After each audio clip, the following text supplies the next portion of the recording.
So welcome Anne and Christian Keitel in Leipzig again. It's been a while.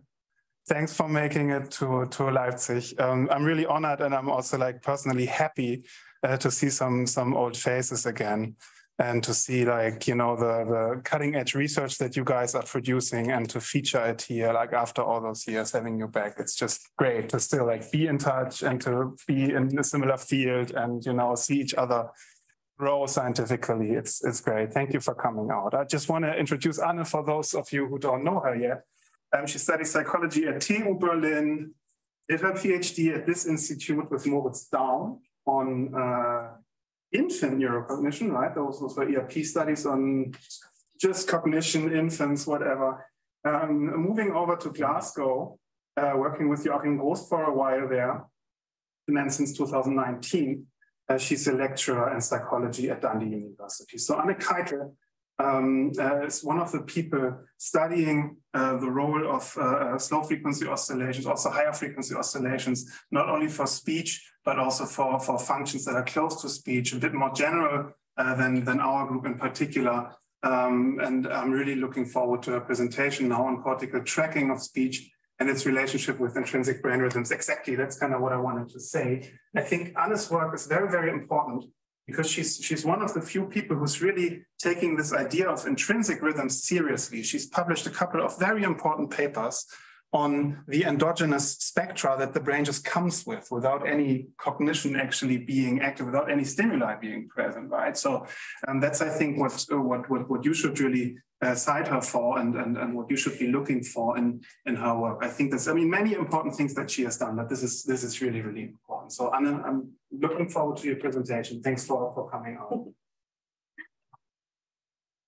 Yeah, thank you so much, Lars. Thank you so much for the invitation. It's super nice to be back. It feels very, very weird. I think we left like 9 years ago, but it's, yeah, some faces are still here. Many new faces, so hi. So yeah, I will talk mainly about my work on speech processing and the relationship with intrinsic brain rhythms today. Maybe a little bit of an outlook, but it's mostly about these things. And this is a language group, so I thought this would also be the most suitable work to present here. And the talk is divided into 3 parts. So first, I will just give a very brief overview of the role, the putative role of brain rhythms in speech processing. Probably I don't have to talk about that very much, but we'll see. And then in the second part, I will talk about some implications that arise from the current theory that we have. And the third part will focus on inter-individual variability in a few measures that we can look at. So I do have a slide that talks about what are brain rhythms, but I really think I don't have to go into this here today, right? I mean, with the MPI. So does anyone want to hear about what brain rhythms are? No. No, I think I can just really skip that. And we're already 5 minutes late, so I don't think we need to talk about that. So we're talking about rhythmic patterns of neuroactivity that can happen at different timescales in the brain. Now, when we look at the timescales that we have in speech and the speech signal, then there are also some scales that arise quite naturally and that are worthwhile to look into. And now I will play the sound. It's just an example of a sentence. Maybe the people in the room can hear it very quietly. I think the people online might not be able to, but let's see.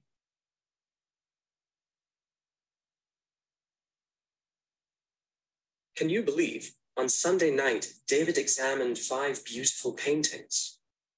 I'm not sure anyone heard then, but it was just a sentence that said, can you believe on Sunday night, David examined 5 beautiful paintings? And this is the waveform of the second part of the sentence, probably something that everyone here is also quite familiar with.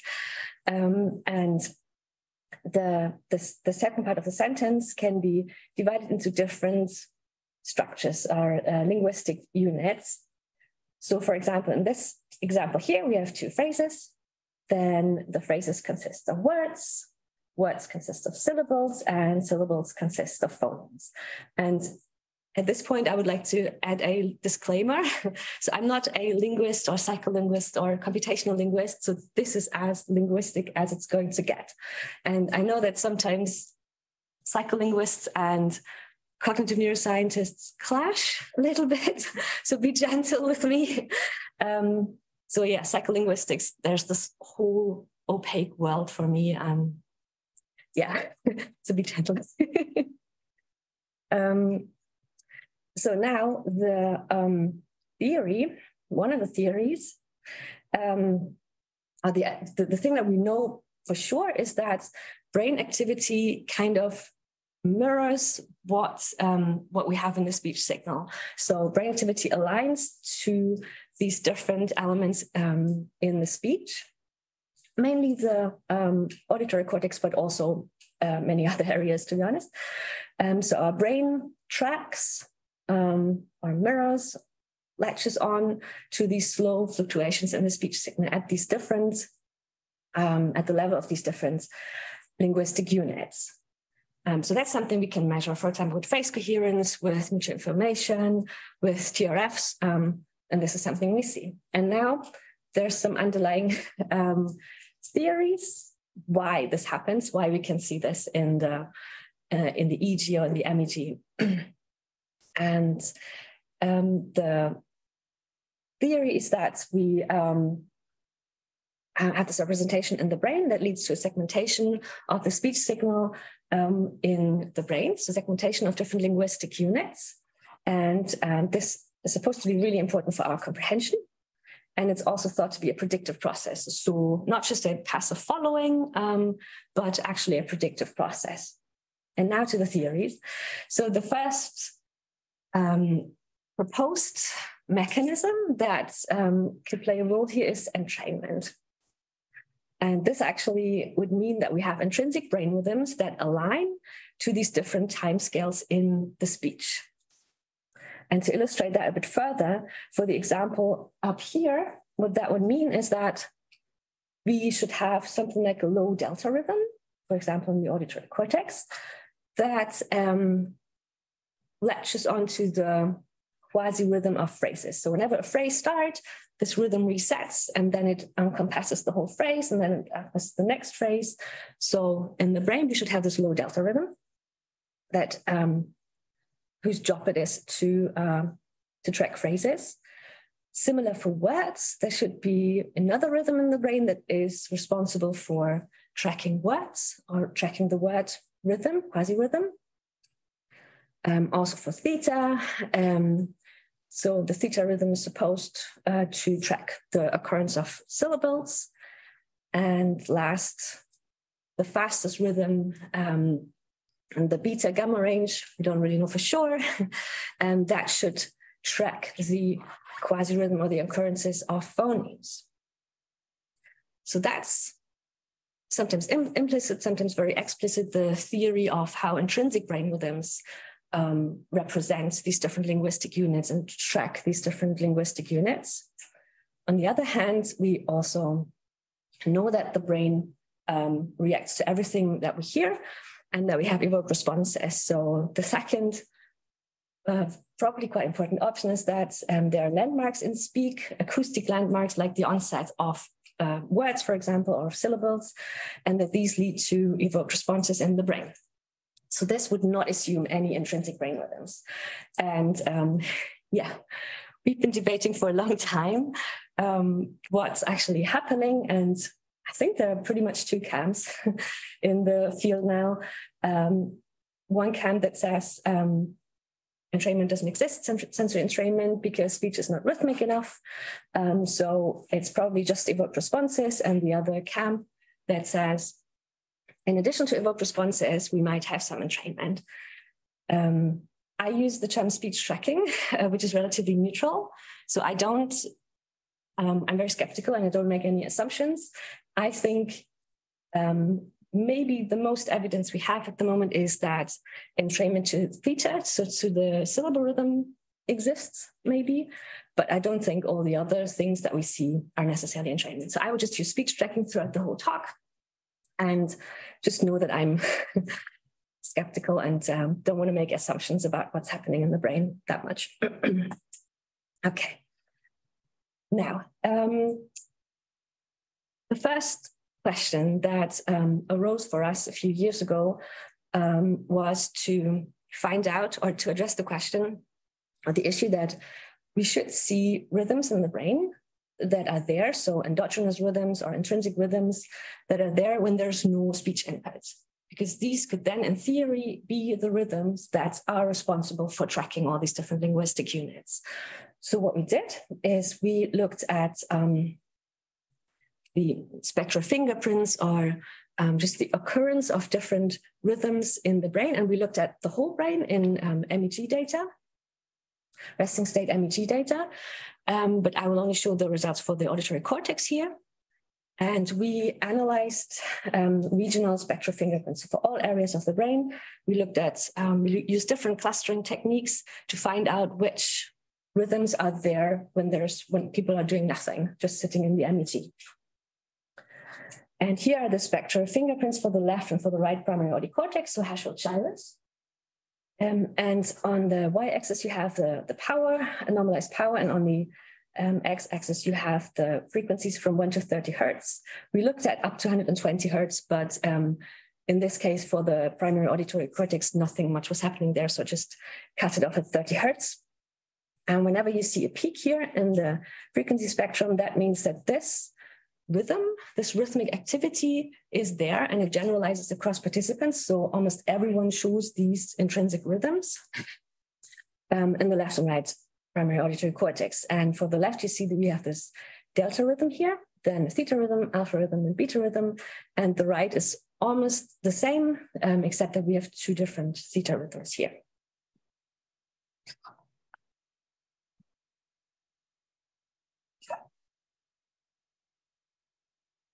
So if we think back about which, what does the speech signal look like? What kind of rhythmic or quasi-rhythmic activity do we have there? Then it seems like the auditory cortex is quite well suited to process speech because in theory, we do have the rhythms that could track words, phrases, syllables, and maybe phonemes as well. But that's at best like indirect evidence. That doesn't mean that these rhythms necessarily do then track speech in the way some people think. So yeah, very much indirect evidence. But we recently replicated these results. So before, this was a Scottish sample. And with Christina Lubinus and Johanna, who are online, we replicated these results in the German sample. Here we also looked at congenitally blind individuals, but these are the results of the seeing participants. And you see that it looks quite similar. So we also have delta, theta, alpha, and some beta there as well. So Germans are very similar in their makeup of the brains as Scottish people.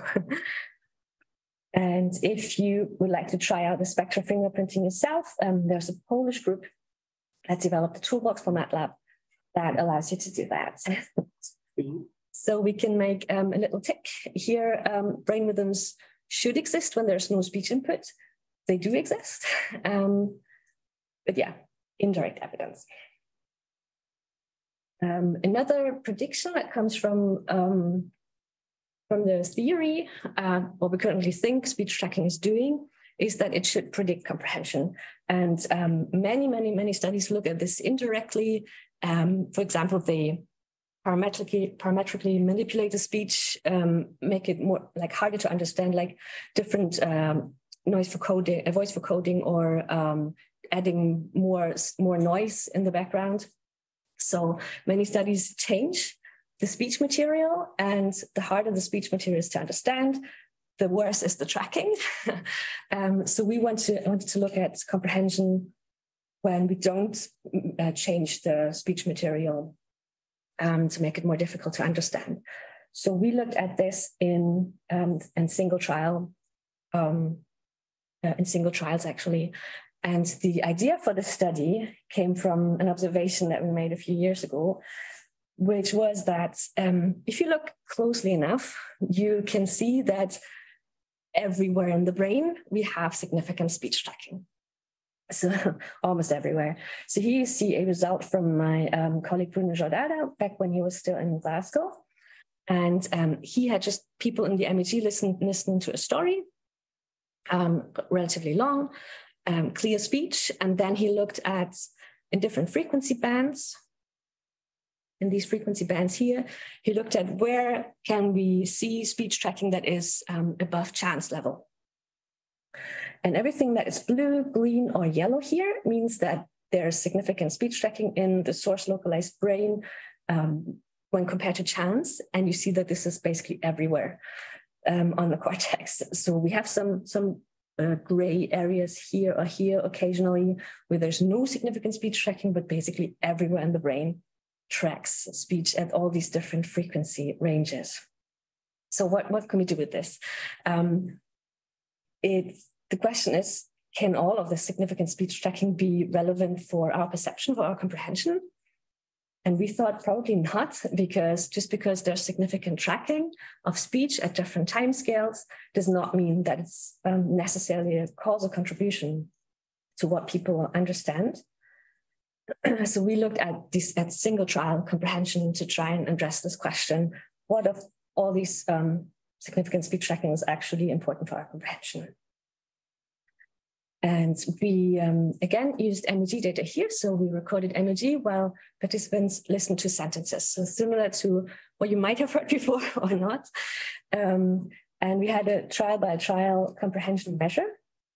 So after every sentence, and participants had this display and they had to choose 1 out of 4 adjectives and say which one they had heard in the previous sentence. So in this case, it would have been beautiful, the correct answer.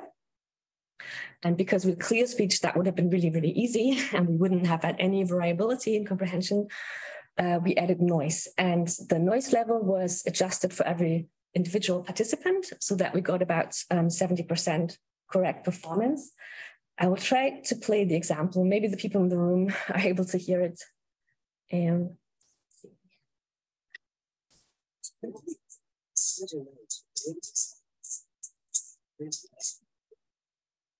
Okay, do you hear something? Okay, yeah, so it was quite noisy. And here you see the behavior, so the behavior performance of our participants, and the individual dots are the individual performances, and they all like fluctuate around the 70% mark, which means we had a good amount of correct and incorrect trials for every participant without changing the acoustics.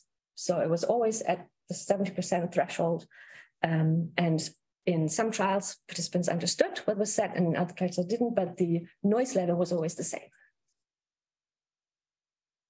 So now we can look at the speech tracking against chance level. So similar to what Bruno Giordano did, you see here the results without taking comprehension into account, just the tracking of the speech.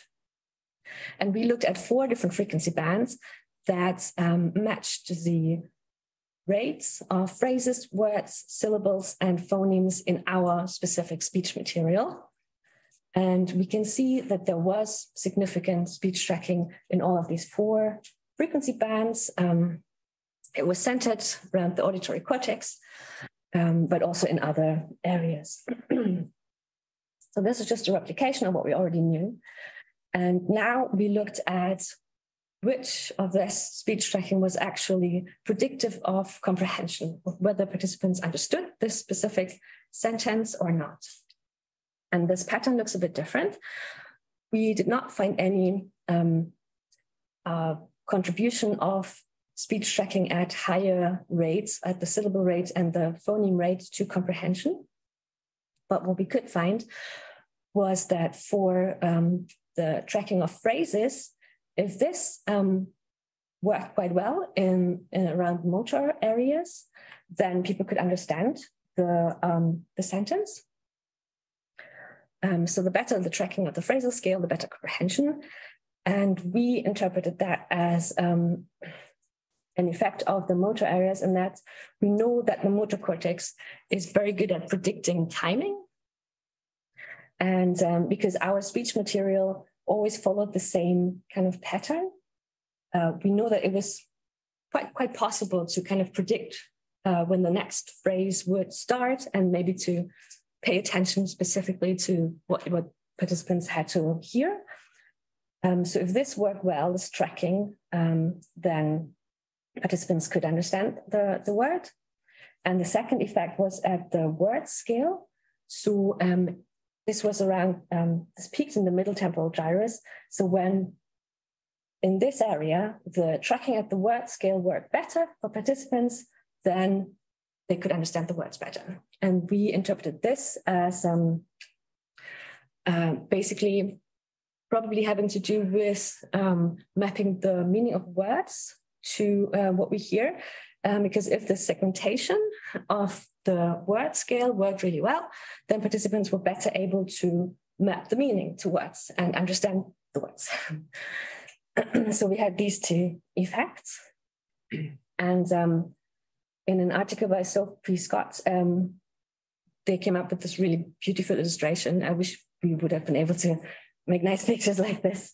But this basically summarizes the findings of the study. So the comprehension relevant speech tracking, so only tracking of words in the temporal cortex and of phrases in the motor cortex, predicts single track comprehension.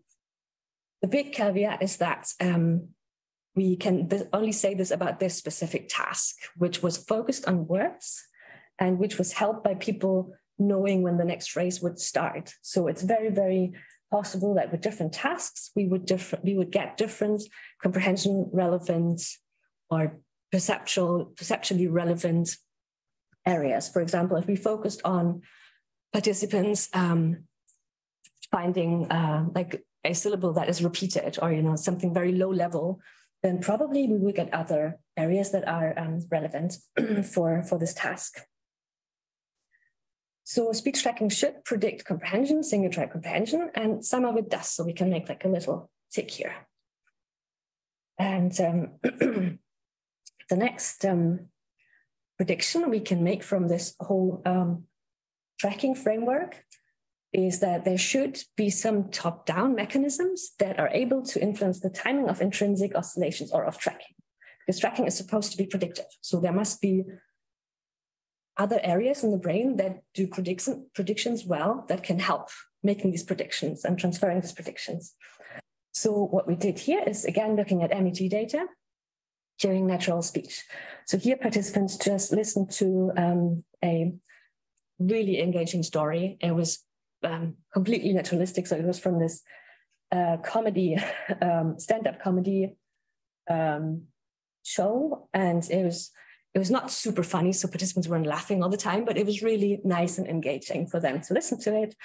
And we analyzed this naturalistic listening condition and asked the question, is there power anywhere in the brain, oscillatory power, that influences how well participants track the speech in the auditory cortex? And this is a summary of everything we found, all the oscillatory mechanisms or the power that showed an interaction with speech tracking.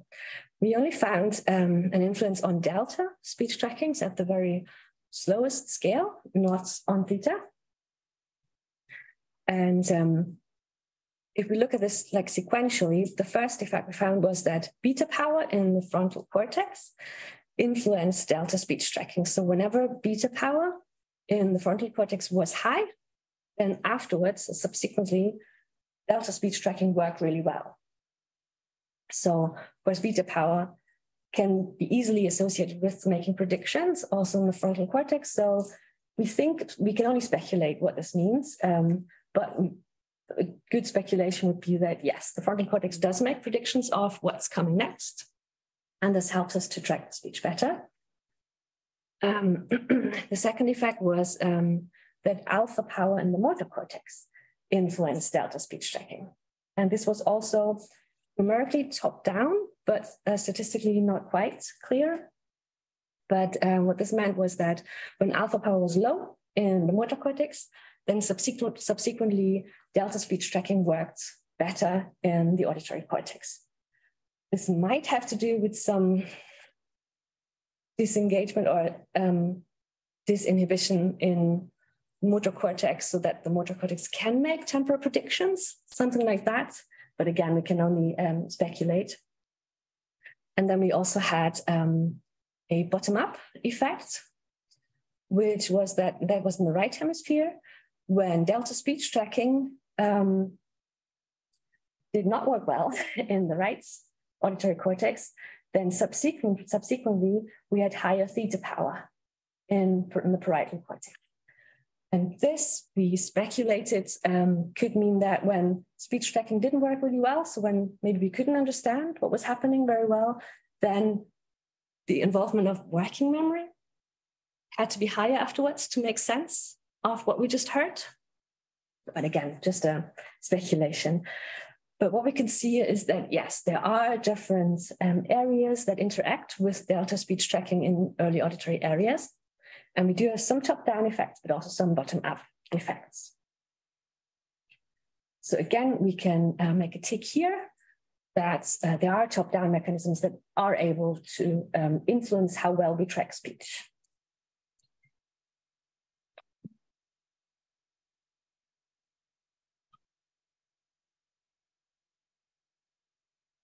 I'm fast today, sorry. Okay, to sum up the role of brain rhythms, speech tracking is an important feature of comprehension, also in single trials and when the acoustics aren't changed. But from everything I've shown you, we still don't know what the underlying mechanisms are. So whether it's entrainment or only purely evoked responses, we don't know.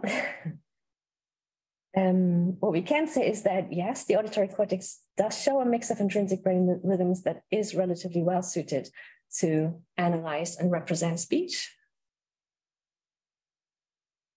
Some tracking mechanisms predict single-try word comprehension, and in the task that we used, we could show this for phrasal tracking in the motor cortex and for word tracking in the auditory cortex.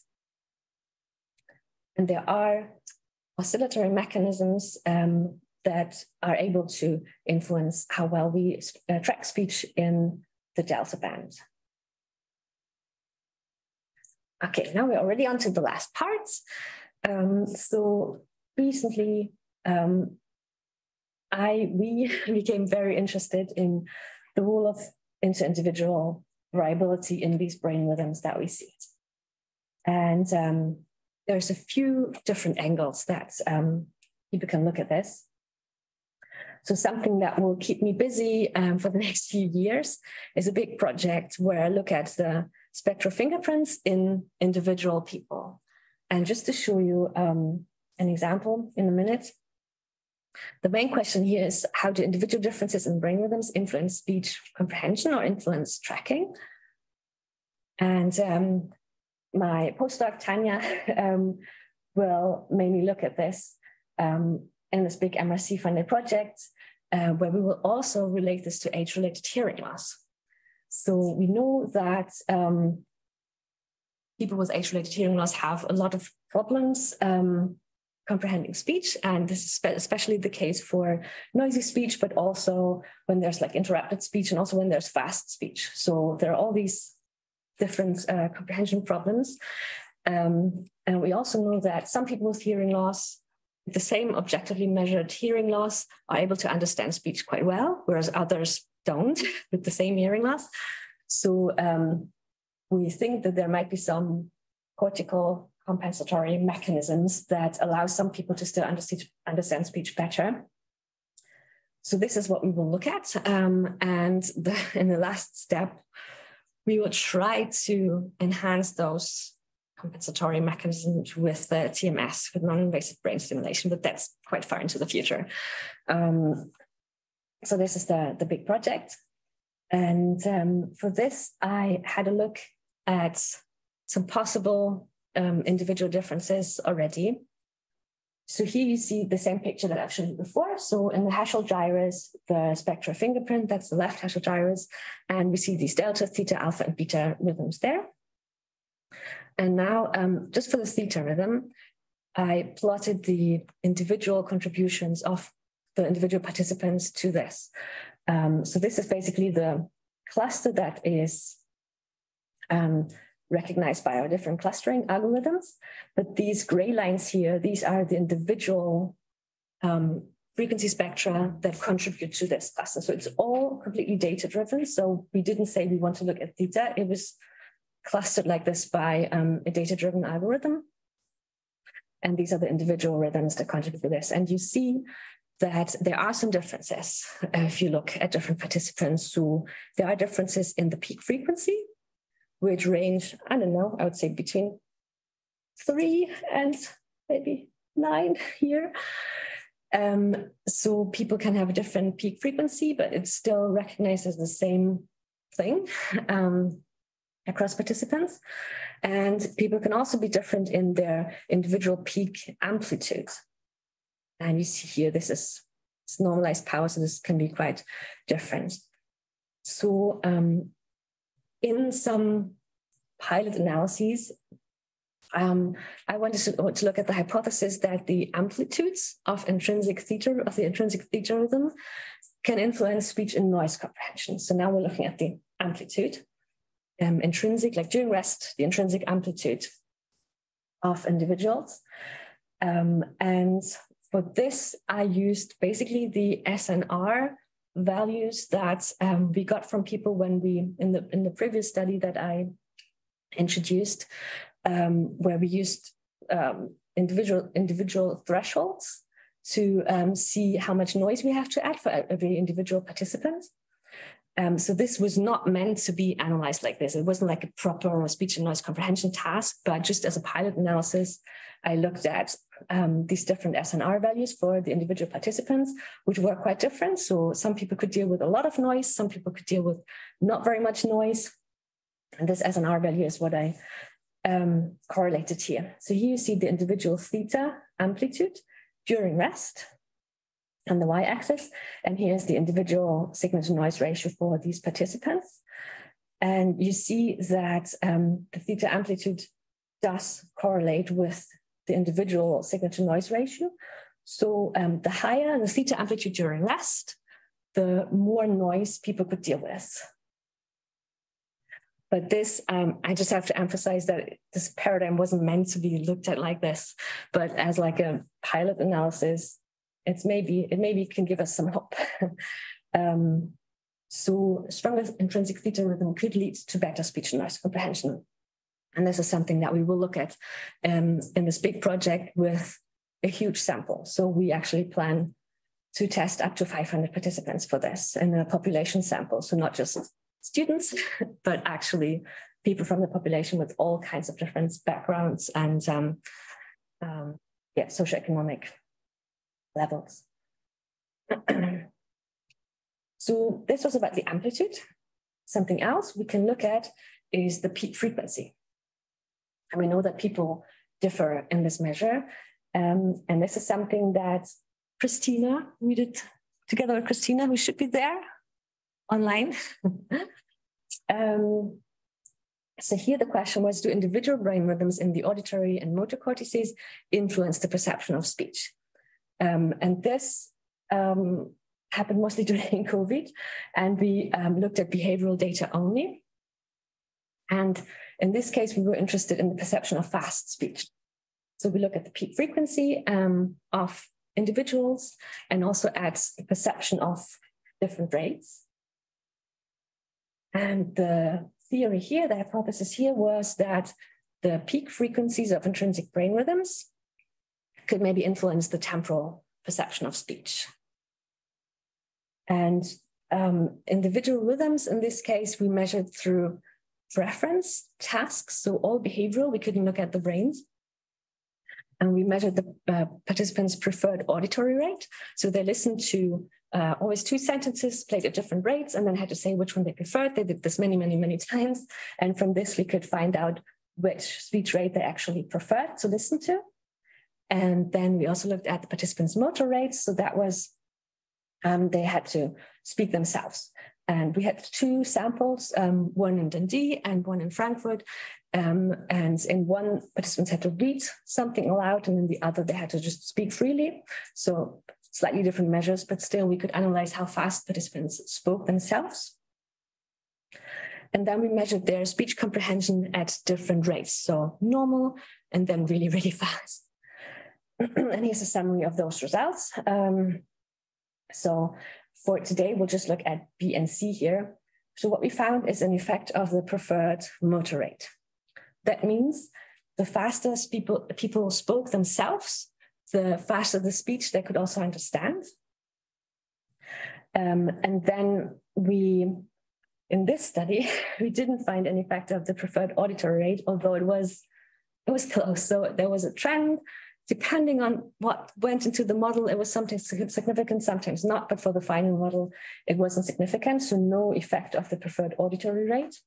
Although just 2 days ago from Christina, I've learned that in a new study we did based on this, there was an effect of auditory motor rate. So I think these preferred rhythm tasks or like preferences tasks are probably always influenced by lots of different things, how participants felt that day or, time of day. And sometimes there are relationships with other measures, sometimes there aren't. It's a very tricky research area, I think. But there could be something there. But in this study here, all we can say is that the preferred motor rates predicts perception of fast speech, and the preferred motor rate, so the tempo at which participants speak themselves, could rely on motor rhythms, so actually cortical rhythms that we find in the brain. So to sum this up, individual differences in intrinsic brain rhythms could explain differences in speech comprehension. For example, the individual amplitude of the theta rhythm in the auditory cortex could influence speech and noise perception. And the individual peak frequencies, for example, in the motor cortex and in auditory cortex, could influence how fast people are able to understand speech. And as last little highlight, I would like to point out that we recently founded the scone. I forgot to put a picture of the scone on here. So the scone is a Scottish specialty. So we founded the Scottish EU Critical Oscillations Network. And this is still the old website, but Christian will have the new one later on, I think. And this network is we're currently funded by the Royal Society of Edinburgh because the idea was to bring Scottish researchers together with mainland EU researchers since something happened. The idea is to allow this network some more interactions and exchanges between Scottish researchers and European researchers.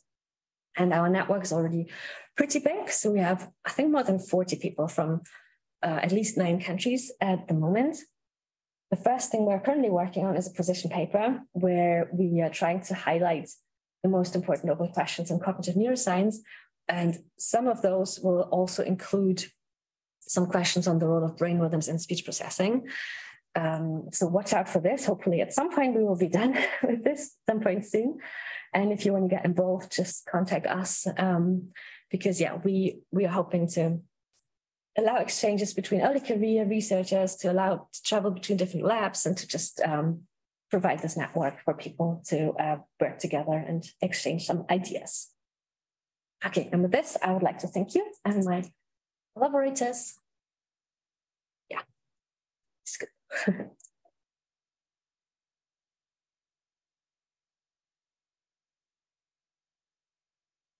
My mind is blown. As the young folks say. Thank you very much, Anne, for the presentation. Lots of drastic, inspiring findings, I think. How should we go about questions? Should we start online or should we start in the room? How do people feel? Or should we do like alternating? What's the PC strategy here? No one knows, right? Yeah. Are there questions in the room? No questions. Are there questions online? I have a question. Sure. Maria, please. Thank you. You spoke a couple of times about brain rhythms influencing perception and comprehension, but I was wondering, when you say influence, you imply that there's a cause and an effect.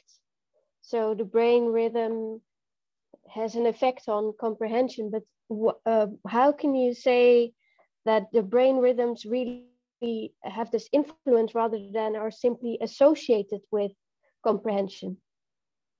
Yes, that's the working theory. And also very wishful thinking, because we are looking at brain rhythms during rest. So these are there, and then you're right, they are, hopefully we'll find a lot more here, but they are associated with comprehension.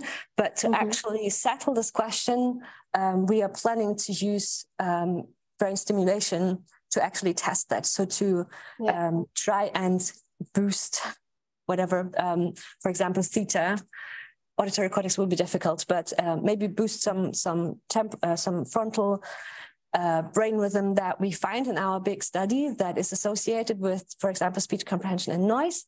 And if we then see, yes, after receiving some TMS that increases the rhythmic activity of, I don't know, beta in frontal areas or theta in motor areas, something like that, then we can say that's a clear indication that there's a causal relationship. At the moment, it's kind of logical because it's something during rest that is there, that differs across participants and that has an effect on speech perception. But of course, we have to settle this empirically as well. So thank you. So that's a working hypothesis that's how it works. Yeah. So fingers crossed. I'll cross my fingers too for you. Thank you. I was wondering why TMS then?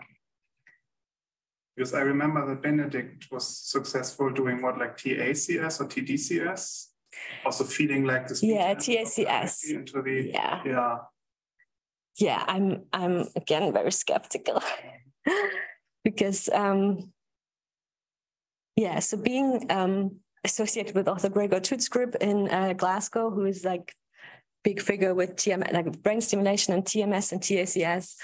I know firsthand of all the failed attempts to make TACS work, to have some kind of influence on anything with TACS.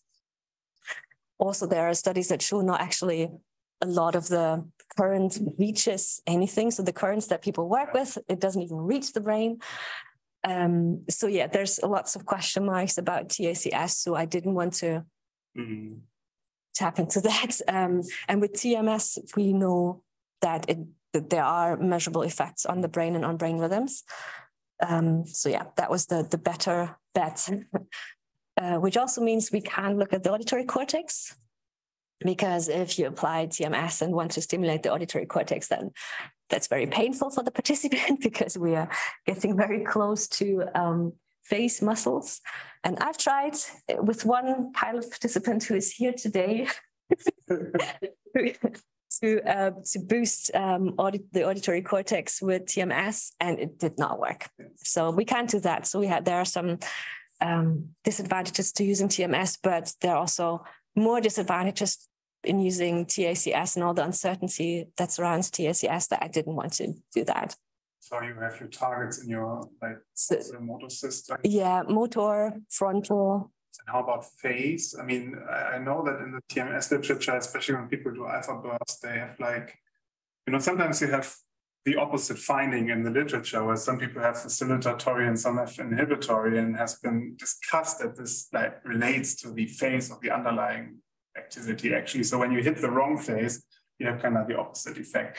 Yeah, so we'll try and measure that with the concurrent EEG, and probably, so we haven't settled on a concrete paradigm yet for TMS stimulation because we don't know what kind of effects we'll get and what the most promising effect will be. But what I can envisage is that we will, for example, we know something like theta burst stimulation works quite well, and that's if you use theta bursts to that has, for at least for a few minutes, has an effect of underlying theta rhythms in these areas. So I think this is relatively well known. And something like that we will probably do. So boost these rhythms for a few minutes and then test speech comprehension, speech and noise probably afterwards, and do this a few times, something like that. But yeah, you're right, TMS comes with its own questions. And I think that will also guide like our first attempt at which brain rhythm to boost at which frequency. That will be guided by previous results that show clear effects, or that show that it's possible to boost these certain brain rhythms.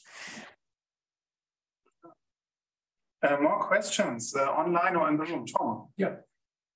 Great talk, love the data, particularly the spectral fingerprinting. I found really interesting. I have a question on that. So you show this fingerprinting for A1 and A2. And my first question is, can you actually directly compare those two with each other? Or is it more like, the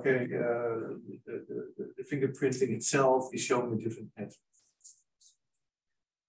So we didn't directly compare them. I tried some things to directly compare them, but what we did do is we used these spectral fingerprints for classification to see whether, just looking at the different clusters at the different frequency spectra, it's possible to identify which area this came from. And that is possible. And if we include the other homologue area in the other hemisphere in this, then this also positively contributes to the classification. So this suggests that there's not really a difference between the left and right hemisphere. And usually for most of the areas, left and right is similar enough so that this can be classified as, or is classified as one. That's exactly what my next question would be, related to the left and right hemisphere. Maybe I'm wrong here because I'm not really into this whole oscillation business. But I always thought that if you look at the difference between the left and the right ear, that there are differences in the spectral frequency they are actually sensitive to in speech.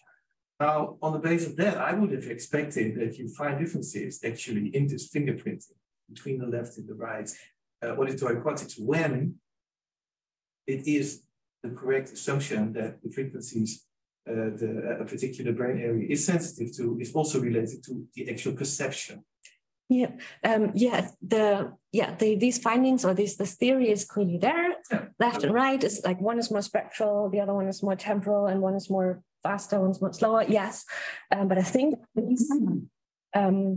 these data, was relatively subtle. So I mean, this came up a few years ago, and before people thought, I don't know what people said before, but this idea came up not such a long time ago, and you have to look very, very closely to find that maybe the right hemisphere has slightly larger tendency to look at spectral components, and the left hemisphere has slightly larger tendency to look at temporal components. But it's not like in your face, it's the right hemisphere is doing this and the left is doing this. We're looking at very subtle differences. So I'm not that surprised that that isn't reflected in the rhythmic makeup of the left and right auditory cortex, to be honest. But yeah, our data suggests that the rhythms are the same, but... Okay, this is in the resting state, of course. I mean, another way of actually looking at this thing is using TMS. I mean, we know that, if you pulse just a single pulse, we know that particular brain areas show different eigenfrequencies. Yeah. And maybe, if you would do it at A1, maybe you find a similar kind of fingerprinting. I don't know. I mean, this is, of course, Casanova, it's old stuff, 2009, something like that. But maybe it could be something for you to explore. I don't know. Yeah, so that was exactly what we associated our spectral fingerprints with, these these intrinsic frequencies or resonance frequencies in the brain. And that was exactly what I wanted to do with my pilot participant with TMS, just single pulse TMS to target early auditory cortex, but it didn't work. Like the artifacts we got from muscle movements were so huge that we couldn't actually look at the auditory cortex. So unfortunately, TMS doesn't allow us to stimulate, at least not at the moment, the current techniques. doesn't allow us to simulate this in A1.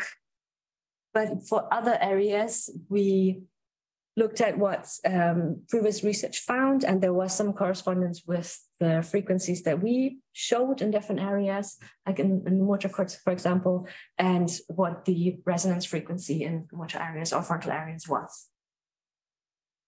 There are new analyzing techniques in principle available nowadays that you can get rid of, these huge artifacts. But I mean, you could, discuss with Joelle, because she's the person who's doing these type of analyses in our. Yeah, with the analysis, that's good to know, but it would still be very, very uncomfortable for the participants. It's terrible. Yeah. Maybe a little bit, reduced. We didn't even go to the motor threshold there. We weren't even close to the motor threshold, and it was still very uncomfortable for the participants. So I kind of gave up on stimulating auditory areas. My face looked different before. Yeah. Thank you. More questions online? Everything clear? No question. Chawen has a question. No, wait, Jordi had it. Sorry, I asked online first. Sorry, Jordi, can you speak up a bit?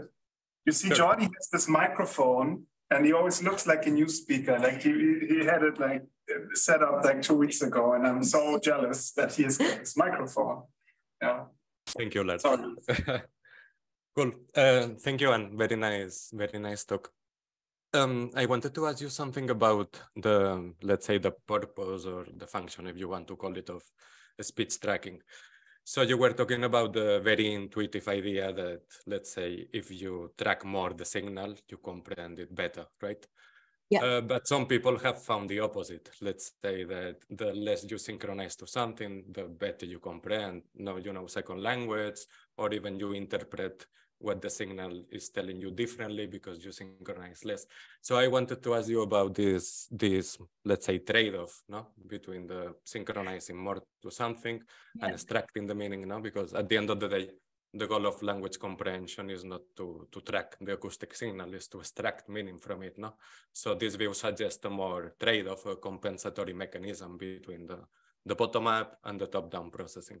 So what do you think about it? Yeah, so speech tracking, it's not actually that clear, because speech tracking is influenced by so many different things, and we also have some conflicting findings. So on the one hand, with more attention, we have more speech tracking, and with more effort as well. So that suggests if more speech tracking is more involvement. On the other hand, we also have that people with more expertise track better. For example, in the second language, someone who knows the second language a bit better tracks more than someone who doesn't.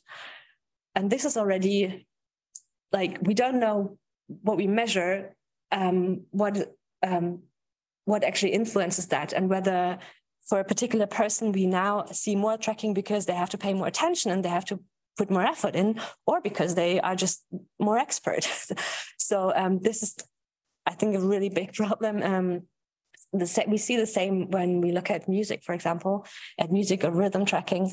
And we're not very far at figuring out what's actually happening. But yes, you're absolutely right. There are these conflicting influences on speech tracking. And for an individual person at the moment, we have no idea what actually led why we see more tracking in an individual. So definitely there's so much work necessary on teasing that apart. And I don't have the answers, I'm sorry. Cool, thank you. Chawen's next. Thanks for your talk. I have a question about the individual difference. So maybe I missed this. Do you have any specific hypothesis about the individual difference, and what maybe other factor you want to include in your analysis later, probably age or definitely. So we want to look at a big population sample between 16 and 70 years old. So we have to include some other measures as well. For example, cognitive performance, just cognitive tests. We have to include. We'll test 3 different comprehension paradigms, 3 different tasks. So that's, we'll also include that. Age, this is the main thing. So cognitive performance, cognitive decline, maybe that's one of the main things. Hearing, of course, as well, how well people hear. And in the study that Christina and Johanna did in Frankfurt, they also included working memory, for example. I don't plan to include working memory, well, not going beyond the cognitive tests that we're going to do, but in a specific working memory task that Johanna and Christina included in Frankfurt, there was also an influence of working memory on speech comprehension. So it definitely does make sense to include other individual measures as well. So we'll see what else we will include, but for now, like a big cognitive test that covers attention, working memory, comprehension, all these things, maybe has to be enough. How about a new FFI? So I'm thinking, there's evidence from certain, I think from psychosis, you have it in schizophrenia. There's also something, well, aging, you mentioned, you have age in there, which is fine. Yeah. But when you look into this literature on speech, you have in psychosis and also in major depression, you have this kind of, I don't know whether slowing down has been reported, but at least amplitude modulations at slow frequencies are changed. And they are used actually for early detection of the diseases. So that would be something to be on the safe side, Yeah. Be quiet and maybe there's a short version, yeah. Yeah, maybe there's a short version. Maybe one page. Yeah, probably it would make sense to include loads of different things. Yeah. Personality, right, as well has also been shown to be associated with speech processing. But yeah, I've done a study with some students where we looked at speech comprehension and speech rhythm and anxiety and depressive traits, and that was associated. Yeah. So yeah. Frequency. I mean, I always remember Björn Hamann speaking so fast. Yeah. So fast. And there must be something in his brain that is faster. Yeah. Very logical. So, that is true. I'm not saying that he's psychotic, but he's a special character too, right? He's probably not depressed. No, probably not. Yeah. We'll see how much we can include, because we're looking at something like many of them will be older, and we'll see how it goes. But it would make sense to include loads of different measures. Yeah. Anything else on the online internet thing? Doesn't seem to be the case. No questions here, but I have questions. Okay, but I think most of them have already been answered. My first one is, and I'm probably sorry, forgive me for not reading your first spectral fingerprints paper properly, but did you find different alpha peak frequencies in the different parts of the cortex? I mean, new rhythm system, auditory system. We did not look at that at all, but what we, for example, did find, so here you see the spectral fingerprint of middle occipital gyrus, and we did find 2 different alpha rhythms there, one a bit faster and one a bit slower. But we know that pretty well by now, that there are different alpha generators in the visual cortex. I was just thinking, saw the left and right. Yeah, but I didn't look at specific frequencies at all. No. So that's something we will look at for sure when we look at individual differences, and then we can also look at different peak frequencies in different areas. Yeah. And IQ. Oh, got it. Yes. Exactly. And then another one, when you showed the first, when you showed the phrase selective dorsal motor feedback to the auditory cortex, the gray plot on the top left. Was that mutual information, or was that earlier?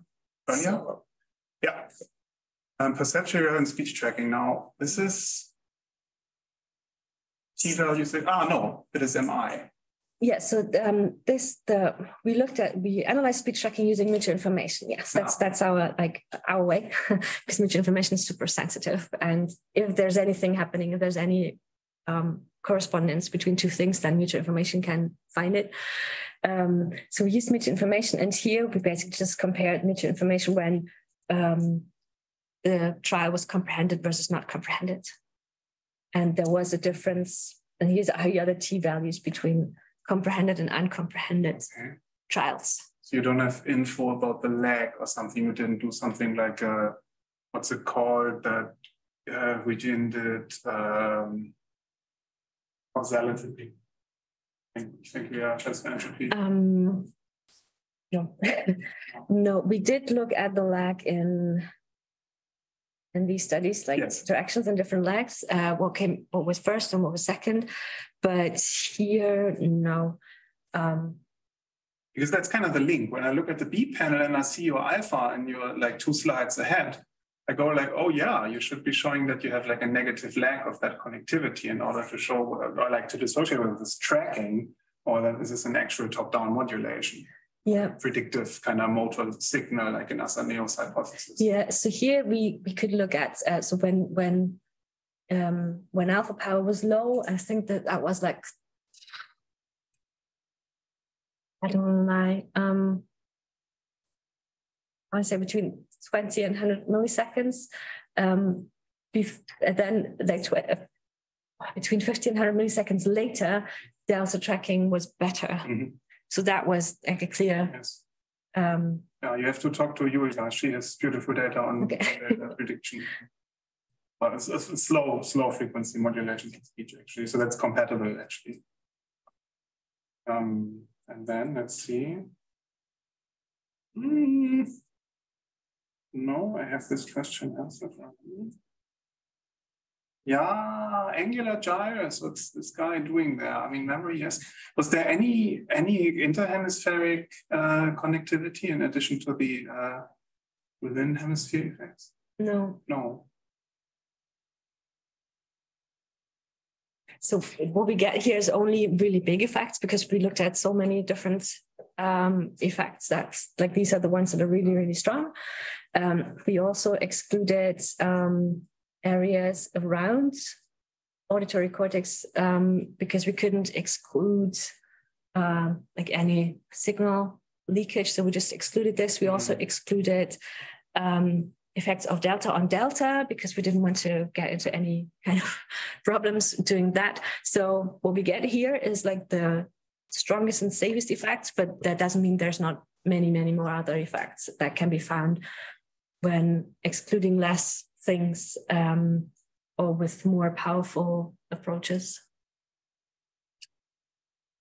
Thank you.